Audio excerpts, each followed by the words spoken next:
Real estate का कोई सवाल पीके जबरवाल। तो भाई अब पीके जी हमारे साथ शो में जुड़ गए हैं।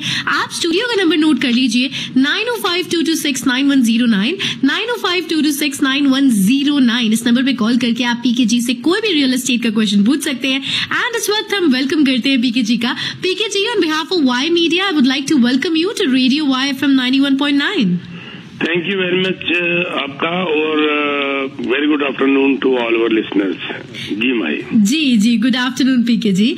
पीके जी, तो एक बार मैं नंबर फिर से, वैसे तो मेरे पास क्वेश्चंस हैं आपके लिए, मैं हमारे लिसनर्स के लिए नंबर एक बार फिर से बता देती हूँ 9052269109 9052269109। आप स्टूडियो पे कॉल कर सकते हैं और पीके जी से रियल एस्टेट का क्वेश्चन आप पूछ सकते हैं। बट पीके जी, आज का पहला सवाल जो है वो है रियल एस्टेट की रिपोर्ट क्या है, आप थोड़ा सा बताएं हमारे लिसनर्स को। जी, ये तो अच्छा रहता है कि कम से कम महीने में एक या दो बार रिपोर्ट डिस्कस कर लिया करें हम लोग। जी देखिए, मैं ये रिपोर्ट, स्पेशली ये रिपोर्ट जो भी आपको बताता हूँ, उसके अंदर एक जबरदस्त मैसेज जाता है और वो मैं बताऊंगा कि ये रिपोर्ट में वो क्या मैसेज है। देखिए, जीटीए के होम प्राइजेस फॉल तो हुए हैं, लेकिन सेल भी प्लंज हुई है 50% इन अक्टूबर। 50% सेल गिरी है अक्टूबर में फ्रॉम लास्ट ईयर अक्टूबर, यानी कि ईयर ओवर ईयर 50% जो है वो सेल डाउन हुई है। Toronto regional real estate board का भी आया फिगर। लेकिन अगर आप सितंबर से अक्टूबर की बात करते हैं तो वो लगभग फ्लैट रही है, -1.5, ऑलमोस्ट नथिंग सेल। अच्छा, अब अगर हम प्राइस की बात करें, ये असली बात आती है प्राइस की, जो पिछले एक शो में भी मैंने इसको डिस्कस किया था, लोगों ने इसको अप्रिशिएट किया। अब मैं प्राइस को डिफरेंट तरीके से बताता हूं ताकि आपको एक मैसेज भी मिलेगा बड़ा स्ट्रांग इसके अंदर। अब हम अगर डिटैच घरों की बात करते हैं तो डिटैच घरों का सेल है ईयर ओवर ईयर अक्टूबर से अक्टूबर -46% रही है। सेमी डिटैच की सेल लगभग 49% रही है। टाउन होम्स की सेल सेम 49% रही है। कॉन्डो अपार्टमेंट की सेल ड्रॉप हुई है 53.7 यानी 54%। ये तो होगी सेल। अब हम प्राइस की बात करते हैं। डिटैच घर, उनके price from October 2021 to October 2022 minus रहे हैं 11%। ये गिरे हैं प्राइस। सेमी डिटैच घरों के प्राइस जो है ईयर ओवर ईयर माइनस रहे हैं 6.2%, यानी कि डिटैच घरों के प्राइस ऑलमोस्ट डबल गिरे हैं फ्रॉम सेमी डिटैच, क्योंकि सेमी डिटैच के प्राइस माइनस हुए हैं 6.2, डिटैच किया हुआ है 11। अब आगे आइए टाउन होम्स, जो कि डिटैच घर से भी सस्ते होते हैं, उनके प्राइस गिरे हैं 3.9% ईयर ओवर ईयर। आप क्या नोट कर रहे हैं इसमें, इस फिगर के अंदर, कि जैसे जैसे घर छोटे होते जा रहे हैं, जिनके प्राइस कम है उनकी प्राइस कम गिरे हैं। इसका एक फाइनल जवाब, फाइनल एक और रिपोर्ट है, कॉन्डो अपार्टमेंट जो सबसे सस्ते माने जाते हैं, उनके अंदर प्लस हुआ है 1.8% ईयर ओवर ईयर। 1.8% प्राइस बढ़ा है ईयर ओवर ईयर, पिछले साल से इस साल। अब इसका क्या मतलब निकला? इसका मतलब सीधा वही निकला कि अफोर्डेबिलिटी।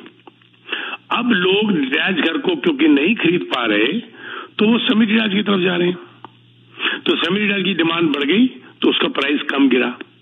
जो लोग सेमी डिटैच भी नहीं ले पा रहे वो टाउन होम की तरफ जा रहे हैं। टाउन होम क्योंकि उससे भी सस्ता है।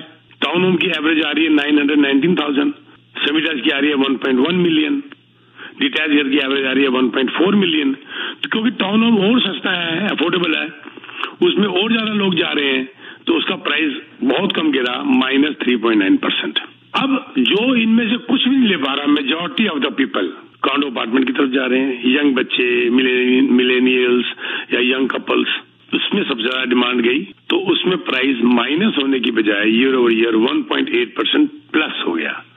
ये डाटा बहुत जरूरी था मेरे को देना, जिससे ये साफ जाहिर होता है कि लोगों को इंटरेस्ट का दुख तो है, इंटरेस्ट परेशान तो कर रहा है, पर ज्यादा उनको प्राइस की बजाय उनको तंग कर रहा है इंटरेस्ट की बजाय, कि वो ले नहीं पा रहे हैं। उनकी अफोर्डेबिलिटी, उनका स्ट्रेस टेस्ट उनको ज्यादा मॉर्गेज नहीं दे पा रहा, जिसकी वजह से वो छोटे घरों की तरफ जा रहे हैं।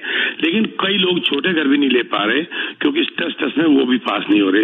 ये बहुत इंपॉर्टेंट फैक्टर था जो मैंने डिस्कस करना था माही। जी बिल्कुल पीके जी, और इसी बात पर मैं हमारे लिसनर्स को बता देती हूँ कि अगर आपको भी पीके जी से कोई भी क्वेश्चन पूछना है तो स्टूडियो में आप कॉल कर सकते हैं। नंबर है 9052269109, 9052269109।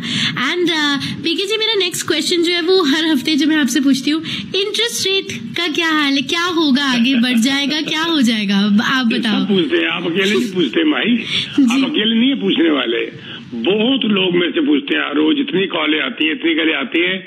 आप देख रहे हो मेरा गला आज बैठा हुआ लग रहा है आपको जी। ये बोल बोल के मेरा हाल हुआ पड़ा है, बोल के बात कर करके हाल हुआ पड़ा है। और ये क्वेश्चन जायज है, बहुत इंपॉर्टेंट क्वेश्चन है, क्योंकि ये बहुत घर के अंदर कितना खर्चा महीने का हमारा होगा, कितनी मॉर्गेज हमारी जाएगी, हर आदमी बड़ा क्यूरियस है इस बात को समझने के लिए। मैं इसके लिए एक दो बातें पहले डिस्कस करता हूं, फिर मैं आपको इंटरेस्ट रेट की बात बताऊंगा। होगी इंटरेस्ट रेट की बातें, पर मैं अलग अलग फिगर देता हूं। अब जो लास्ट बैंक ऑफ कनाडा ने जो डिक्लेयर किया था 26 अक्टूबर को, उसने बड़ा क्लियर, उसमें बैंक ऑफ कनाडा ने ये एक लाइन मारी थी जिससे क्लियर हिंट हुआ था कि उसकी अनाउंसमेंट के अंदर एक क्लियर सजेस्ट हो गया था that it's next hike may not be the last in its current cycle, कि अगला जो इंटरेस्ट रेट बढ़ेगा इस करंट साइकिल के अंदर के लास्ट नहीं हो सकता, यानी इसके बाद भी बढ़ेगा। यानी कि क्या उन्होंने हिंट दिया कि 7 दिसंबर को जो इंटरेस्ट रेट अब आगे बढ़ना है, ये तो क्लियर कर दिया, वो लास्ट भी नहीं हो सकता, उसके बाद भी बढ़ सकता है। लेकिन मैं उसके बाद 2-3 बातों और बताता हूं, फिर आपको क्लियर हो जाएगा क्या। उन्होंने साहब ने ये भी कहा, जो फ्यूचर रेट इंक्रीज हैं 26 अक्टूबर के, उसमें वो ये बता रहे हैं कि पॉसिबिलिटी ये है कि 25 बेसिस पॉइंट दिसंबर में हाइक होंगे, followed by further jump by the same amount in January. Chances मुझे भी ये लग रहे हैं कि 7 दिसंबर को 25 बेसिस पॉइंट बढ़ेंगे और सेम अमाउंट 25 बेसिस पॉइंट शायद जनवरी में भी बढ़ाना पड़ जाए।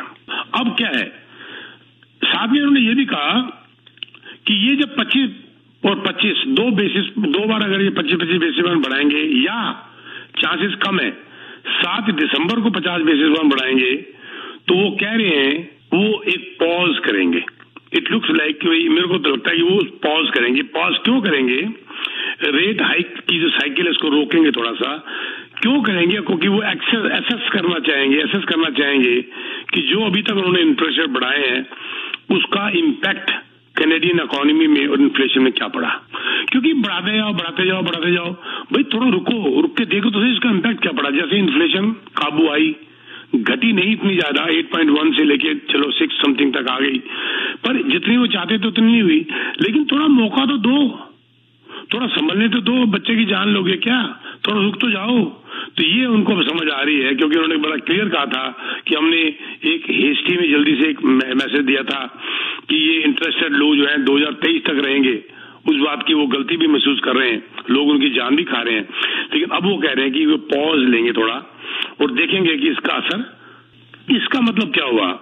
इसने क्लियर इंडिकेट कर दिया कि ये 2 जंप जो है 25 बेसिस पॉइंट के, या एक जंप 50 बेसिस पॉइंट का अप्रोच कर रहा है टाइम कि this may be the last. Clear hint आ रहा है, ठीक है ना। ओके, अब क्या होता है कि ये जब बातों को सब ध्यान में रखते हैं तो अब आगे ये हमें समझ आता है। अब वो इकोनॉमी को खोल के रखना चाहते हैं कि चलो ये इंटरेस्ट बढ़ गया, अब इकोनॉमी कैसे बिहेव करती है। मुझे लगता है 5-6 महीने वो उस चीज को देखेंगे और वो ऑटोमेटिकली सेटल हो जाएगा। मैं अक्सर एक कहानी कहा करता हूँ, शायद मैंने यहाँ भी कही होगी, आप बोर हो जाओगे सुनकर, कि घर में जब भगवान ना करे, खुदा ना खास्ता, ये मैसेज मिलता है कि बच्चे की मोटरसाइकिल का एक्सीडेंट हो गया, तो सबसे पहले जान निकल जाती है, सारे घबरा जाते हैं, हाय मेरा बच्चा बचा कि नहीं बचा, ठीक हुआ कि नहीं हुआ। उसका जब जाते हैं तो कहते हैं जी जान बच गई, तो जान में जान आती है। फिर पता चलता है उसकी हड्डियां टूट गई, फिर जिसे कहते हैं बड़ी परेशानी खड़ी होती है। फिर जब हॉस्पिटल जाते हैं तो पता चलता है जी टांग टूटी है, तो शुक्र है जान बच गई। अगर खाली टांग टूटी की खबर मिलती तो आदमी दुखी होता, पर जान बचने से टांग टूटी तो वो बेटर है। उसके बाद क्या होता है, जब वो बच्चा घर आता है प्लस्तर लगा के, तो घर में वही हंसी मजाक शुरू हो जाते हैं। और मोटरसाइकिल तेज चला, तुझे कहा था ना मत ले मोटरसाइकिल, फिर मजाक शुरू हो जाता है। वो एक इम्पैक्ट जो पड़ता है बड़ा स्ट्रांग प्रेशर, वो धीरे धीरे हल्का हो जाता है। ये ह्यूमन साइकोलॉजी है। इसी प्रकार ये इंटरेस्ट का झटका शुरू में मार पड़ी, धीरे धीरे आदत पड़ गई। हमारे ऑफिस के अंदर खुद ही अभी डिमांड बढ़नी शुरू हो गई, हमारे यहाँ एक्टिविटीज बढ़ गई हैं, बाइंग सेल बढ़ गई है, क्योंकि लोग इंटरेस्ट रेट से इतने ज्यादा परेशान नहीं है। परेशान, मैं फिर कहूंगा, मेरी बात को गलत न लिया जाए, परेशान है, पर इंटरेस्ट रेट से इतने परेशान नहीं है जितने वो स्ट्रेस फैक्टर से परेशान है, उनकी अप्रूवल से परेशान है। हमें अक्सर जो हमारी मीटिंग होती है उनमें कहा जाता है कि सर हमें लोन दिलवा दो, हम पेमेंट कर लेंगे। ये कोई नहीं कहता कि हम लेंगे नहीं, इतना महंगा रेट हो गया, क्योंकि ये महंगा रेट इसलिए लग रहा है क्योंकि हमने बड़े सस्ते रेट लिए हुए हैं, महंगा नहीं है। अप्रूवल ने तो कर रखा है, क्योंकि जिस रेट में आप ले रहे हैं उसके ऊपर 2% और ऐड कर दिया जाता है। 5% अप्रूव हो रहा है, आपको अप्रूव किया जा रहा है 7% पे। आपको लोन मिल रहा है 5.5, पर आपको अप्रूव कर रहे हैं 7.5। इसके ऊपर अगर अमोर्टाइजेशन वगैरह हो जाए 25 की बजाय 30 की जगह 35 की जगह 40 साल की, तो किस्तें आपकी कम हो जाएंगी। या इसके ऊपर जो स्ट्रेस फैक्टर को थोड़ा कम किया जाए, पूरा 2% मत ऐड करो, 1% ऐड कर दो। ये टाइम आने वाला है, बहुत जल्दी ये टाइम आने वाला है। अफोर्डेबिलिटी का क्राइसिस जो है ना, वो बहुत हद तक बहुत हद तक सॉल्व होगा और ये प्रॉब्लम सॉल्व होगी, आप देख लीजिएगा। जी माई जी बिल्कुल पीके जी। एंड पीके जी, अब आपने इंटरेस्ट रेट के बारे में तो बता दिया, अब थोड़ा रियल एस्टेट के बारे में भी बताइए कि उस पे भी क्या आगे जाके क्या होने वाला है। बिल्कुल, अब ये जी पीके जी आपने पूछा कि इसका रियल एस्टेट पे क्या फर्क पड़ेगा, रियल एस्टेट का क्या होने वाला, राइट? ये आपका क्वेश्चन था, राइट जी। पहली बात तो थैंक यू आपका, आपने मुझे 5 मिनट के लिए ब्रेक दे दी, इसमें मैंने पानी पुनी गर्म पी लिया, थोड़ी सी आवाज फिर आ गई जी। अब ये है कि देखिए, मैं इसमें आपको फिर वैसे ही जैसे पहले मैंने इंटरेस्ट रेट की बात करी, वैसे मैं हाउसिंग की बात डिफरेंट आधारों से क्या क्या मैसेजेस मिले उनको पहले बताकर फिर मैं यहाँ तक आऊंगा, राइट? सबसे पहले रॉबर्ट हुक, जिनको कि मैं बहुत फॉलो करता हूँ, आरबीसी के इकोनॉमिस्ट, उनका ये बहुत आरबीसी की रिपोर्ट आई थी, इसकी हेडिंग क्या थी? Prolonged housing market deceleration in the offing, यानी कि हाउसिंग मार्केट का प्राइस गिरता हुआ अभी लंबा चलता हुआ नजर आ रहा है। सेंट्रल बैंक ने रेट हाइक जो किए उसका बहुत बड़ा served as a significant headwinds to the market this fall, क्योंकि जो उन्होंने इंटरेस्ट रेट हाइक किया उसका सीधा सा बड़ा मार्केट गिरने का, इतने इंटरेस्ट बढ़ने का, ये बात बिल्कुल पक्की है, जायज है, ये उनका कहना है। अब उन्होंने साथ साथ रॉबर्ट हुक के सामने ये भी कहा कि all current signs are pointing to a generally soft market over the next few months, यानी कि उनका कहना है, जो मेरा भी मानना है और कई इकोनॉमिस्ट का मानना है, कि ये जो करंट मार्केट सिचुएशन है और ये जो साइन है सारे, इन्फ्लेशन, इंटरेस्ट रेट हाई, ये सीधा पॉइंट करती है, it's pointing towards soft market रहने वाली अगले कुछ महीने। अच्छा, अब उन्होंने ये भी कहा कि जो रीसेंट रेट हाइक है वो उसने बहुत मेजर रोल प्ले किया कूलिंग डाउन करने के लिए हाउसिंग मार्केट को। अब इसके आगे जो एक्टिविटी है वो बिलो पेंडिंग लेवल ज्यादातर मार्केट के अंदर आ चुकी है, और जो पीक आया था फरवरी में उससे वो मार्केट बहुत नीचे जा चुकी है। जो इस साल के शुरू में पीक आया था, फरवरी के अंत तक जो पीक आया था मार्केट से, जो उसका जब इंटरेस्ट रेट बढ़ना शुरू हुआ था मार्च के बाद, तो मार्केट नीचे आनी शुरू हो गई। अच्छा, अब एक बात और उन्होंने कही है, ये बात भी बड़ी नोट करने लायक है कि there are signs, visible sign नजर आ रहा है कि स्टेबिलिटी होती नजर आ रही है रियल एस्टेट मार्केट के अंदर। गिर रहे हैं प्राइस, सॉफ्ट मार्केट हो गई है, लेकिन स्टेबिलिटी का भी एक हिंट मिल रहा है, स्टेबिलिटी भी धीरे धीरे नजर आ रही है कि we are going towards stability. अब वो कह रहे हैं कि इसका सबसे बड़ा कारण, जैसे मैंने पहले बार बताया, कि इंटरेस्ट रेट हाइक इस साल के अंत तक और बढ़ेगा, ये बहुत बड़ा चैलेंज है बायर्स के लिए। वो अभी तक तैयार ही नहीं होता, कहता अभी कुछ नहीं पता कितनी बार और इंटरेस्ट बढ़ेगा, कितनी और बढ़ेगा। जब ये सेटल हो जाएगा 1 या 2 बार के अंदर, तब खुल के बाहर मार्केट में आएंगे, उनके सामने ये सिनेरियो बना होगा कि अब और इंटरेस्ट रेट बनता कम नजर आ रहा है, तो अब हमारे पास कितना खर्चा आ रहा है, अब हम कितना अफोर्ड कर सकते हैं। हो क्या रहा है माई कि आज जो घर लेता है या लेना चाहता है उसको यही नहीं पता कि आगे कितनी बार और इंटरेस्ट रेट बढ़ेगा और मेरे को कितने खर्चे और करने पड़ जाएंगे, तो डरा बैठा है इस वक्त। जब इसके अंदर एक किस्म से बॉटम अप हो जाएगा, जो कि मुझे नजर आ रहा है स्प्रिंग तक, या आने वाला स्प्रिंग, मार्च मार्च तक मुझे नजर आ रहा है। ये बॉटम अप हो जाएगा, बस वो फाइनल लेवल वहां तक मुझे आता बिल्कुल नजर आ रहा है। उसके बाद मार्केट बड़ी क्लियर हो जाएगी और अगले 5-6 महीने तक उसके बाद सेटल रहेगी और मुझे फ्रॉम एंड ऑफ समर और स्टार्टिंग फॉल ये मार्केट फिर ऊपर जाती हुई नजर आ रही है। अब देखो, मुझे लगता है जिस ढंग से मैंने स्टेप बाय स्टेप आपको बताया, शायद मैंने बहुत क्लियर कर दिया इस बात को, राइट? अब इससे एक और फर्क पड़ गया, मैं क्योंकि ये बात टॉपिक चल ही रहा है तो मैं 1-2 बातें और ऐड करना चाहता हूं। ये स्लो डाउन मार्केट और प्राइस गिरने से कैनेडियन नेटवर्थ बहुत जबरदस्त गिर गई। पीक जो था फरवरी का, उससे लेके अब तक इस साल के एंड तक ये एक्सपेक्ट कर रहे हैं कि नेटवर्थ जो आपकी है वो 1.1 ट्रिलियन तक कैनेडियन होम ओनर्स की गिर जाएगी। 1.1 ट्रिलियन, कोई मजाक नहीं है इतनी वर्थ, क्योंकि जो घर 1 मिलियन का था वो 8 लाख का रह गया, तो 2 लाख वर्थ कम होगी ना। तो इसके सबसे नेटवर्थ 1.1 ट्रिलियन करने की उम्मीद है by end of this year. लेकिन मैं एक खुशी की बात भी साथ में बता दूं, डराऊंगा ही नहीं, सिर्फ ये नेटवर्थ 2.9% बढ़ भी तो गई थी। जब ये 6-6 लाख के मकान 1-1 मिलियन के हो गए थे तो नेटवर्थ 2.9 मिलियन के आसपास बढ़ गई थी। अब उसमें से 1.1 ट्रिलियन फिर गिर गई। तो ultimately it is in the plus. लेकिन देखो, पैसा बढ़ता हुआ हर एक को अच्छा लगता है माई, गिरता हुआ किसी को नहीं अच्छा लगता। बढ़ा हुआ सब भूल गए, गिरा हुआ सबको याद है। तो ये सिचुएशन है घरों की, जो कि मैंने आपके आगे सिनेरियो रखा कि ये सॉफ्ट स्प्रिंग तक रहने की उम्मीद है, चाहे ना भी गिरे पर सॉफ्ट जरूर रहेगा। उसके बाद ये कुछ 2-4 महीने सेटल होके फिर बढ़ते की तरफ जाएगा, ये मेरा मानना है। जी, बहुत ही अच्छी तरीके से पीके जी आपने एक्सप्लेन किया। एंड बिल्कुल मैं इस मौके पे कुछ कॉल्स आ रहे थे पीके जी और फिर उनकी लाइंस ड्रॉप हो गई। मैं, अगर मुझे इजाजत देते हैं तो मैं कुछ और बोलना चाहता हूँ। जी जी जी, बिल्कुल बिल्कुल। माही, मैं, आपको याद होगा कि मैं पेंडेमिक से पहले मैं 3-4 महीने में एक बार सेमिनार किया करता था रियल एस्टेट के, और बड़े सक्सेसफुल थे। वो हमेशा फ्री होता था, उसमें कोई चार्जेस नहीं होते, लंच वगैरह प्रोवाइड होता था प्रॉपर ढंग से। वो हमने बंद कर दिया था पेंडेमिक में, क्योंकि आपको पता है रिस्ट्रिक्शंस आ गई थी गैदरिंग के ऊपर। तो वो अब क्योंकि सिचुएशन खत्म हो गई है तो अब हमने वो फिर स्टार्ट कर दिया है। बहुत ज्यादा डिमांड थी।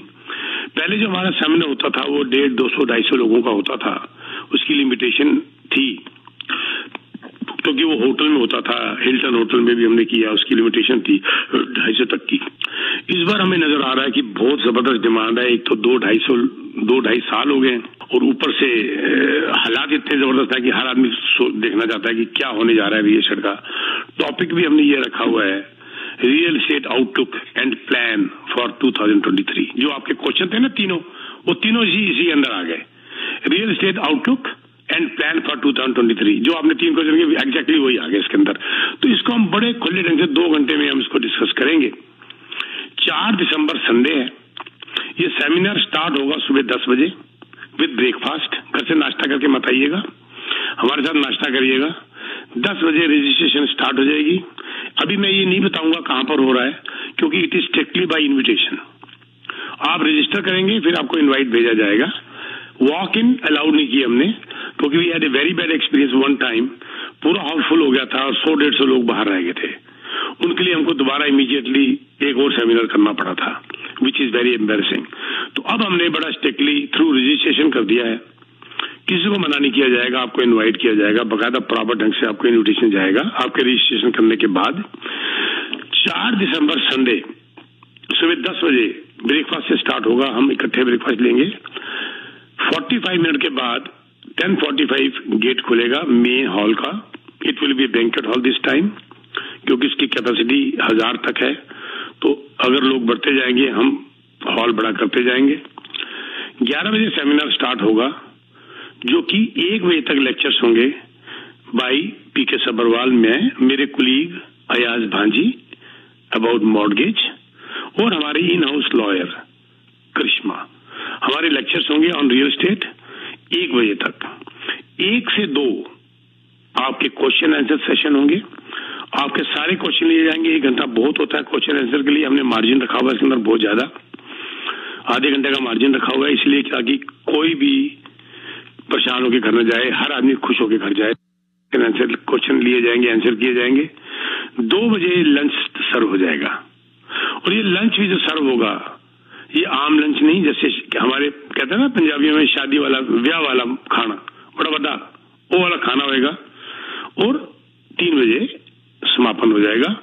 ये 4 दिसंबर है। इसके लिए आपने जो रजिस्टर करना है, मैं 2 बार बोलता हूँ वेबसाइट जहां आपने रजिस्टर करना है, लिख लीजिए therealestateseminar.ca। I repeat therealestateseminar.ca।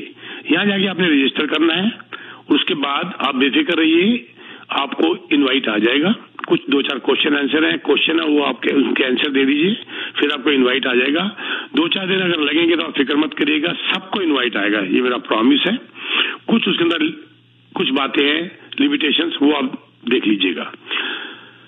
अब अगर आपको ये वेबसाइट याद नहीं रही, जो मैं एक बार फिर कह देता हूं, therealestatememinar.ca, तो मेरी गुजारिश है कि आप मुझे टेक्स्ट मैसेज डाल दीजिए और मेरे से लिंक मांग लीजिए, मैं आपको इमीडिएटली लिंक भेज दूंगा। और मेरा सेल नंबर है 647-299-4757। मेरा फोन नंबर है 647-299-4757। यहाँ आप टेक्स्ट मैसेज डाल दीजिए फॉर द लिंक, आपको इमीडिएटली लिंक चला जाएगा। यहाँ बता दूं कि इस सेमिनार में पूरा वाई मीडिया की फैमिली इनवाइटेड है। माई जी आना जरूर है आपने, ठीक है? पूरी वाई मीडिया की फैमिली इनवाइटेड है। जिनको आप आज तक हवा में ऊपर सुनते हैं उनको आप आके प्रैक्टिकली मिलेंगे। मिस्टर पंकज मोगा जिनके साथ मेरा रात को टीवी शो चलता है और दिन को वाई मीडिया के साथ प्रोग्राम चलता है सुबह 11:30 बजे और 12 बजे, मिस्टर पंकज मोगा भी यहाँ पर होंगे। टीम सबरवाल पूरी यहाँ पर होगी और हमारे स्पीकर्स होंगे और आपके जितने क्वेश्चन हैं उनके आंसर दिए जाएंगे रियल एस्टेट के मुतालिक। एक तो मैं ये अनाउंसमेंट करना चाहता था, इसके लिए आप हमें टेक्स्ट मैसेज वगैरह डाल के वो लिंक मांग सकते हैं, लेकिन मैं एक बार फिर लिंक दे देता हूँ therealestatememinar.ca। दूसरी बात चलते चलते, we are hiring news and realty experts, we are hiring, we are very strict in that, we only need your motivation. आपकी मोटिवेशन अगर है तो बाकी काम हमारा है। अगर आप मोटिवेटेड नहीं है तो हम भी मोटिवेटेड नहीं है। आप कमिटेड हैं तो हम भी कमिटेड हैं। अगर आपने हमारा फायदा उठाना है, मेरी मेंटरशिप के अंदर आना है, ट्रेनिंग से आपने ज्वाइन करनी है, टाइम निकालना है, तो आप हमें जरूर मिल सकते हैं। इसी नंबर पे आपको कॉल आ जाएगी और आपसे अपॉइंटमेंट शेड्यूल हो जाएगी और हम मुलाकात करेंगे। उसके बाद आप हमें पसंद करिए, हम आपको पसंद करेंगे। We have different packages. नए और पुराने एजेंट्स के लिए बिल्डरों को बुलाया जाता है, बिल्डरों को अपने ऑफिस में बुलाया जाता है। प्री कंस्ट्रक्शन कैसे बेची जाती है, कैसे देखा जाता है, कैसे सेटिस्फाई किया जाता है अपने क्लाइंट को, रीसेल के अंदर कैसे होता है, इंडस्ट्रियल के अंदर कैसे होता है, कमर्शियल के अंदर क्या होता है, सारे एस्पेक्ट आपको सिखाए जाते हैं। हमारे पास लॉयर है, उसकी भी ट्रेनिंग जाती है। इन हाउस मॉर्गेज ब्रोकर है, उसकी भी ट्रेनिंग जाती है। मैं हूं ब्रोकर ऑफ रेकॉर्ड, हमारी भी ट्रेनिंग जाती है। मार्केटिंग हमारा डिपार्टमेंट है जो कि आपको पूरी ट्रेनिंग देता है मार्केटिंग के बारे में। ये सारा काम फ्री होता है, no charges at all. This is called lunch and learn. बकायदा उसके बाद प्रॉपर ढंग से लंच किया जाता है, सारे दूसरे से मिंगल ऑन होते हैं। We are committed to you. इसका फायदा उठाना है तो आप हमें अप्लाई कर सकते हैं जी। और उसके लिए आप हमें कॉल करेंगे 647-299-4757 और someone will contact you to schedule an appointment। जी माई जी। जी पीके जी, हमारे साथ एक कॉलर भी जुड़े हैं, तो आप जाने से पहले अगर इनका क्वेश्चन ले लें तो। जी आप ऑन एयर है, अपना क्वेश्चन पूछ सकते हैं। जी पीके साहब, मुझसे मैं क्या जैसे आपने बताया ना तफसील काफी, तो अभी कह रहे हैं मतलब अगले समर तक का है जो प्राइजेस नहीं बढ़ेंगी और मजीद।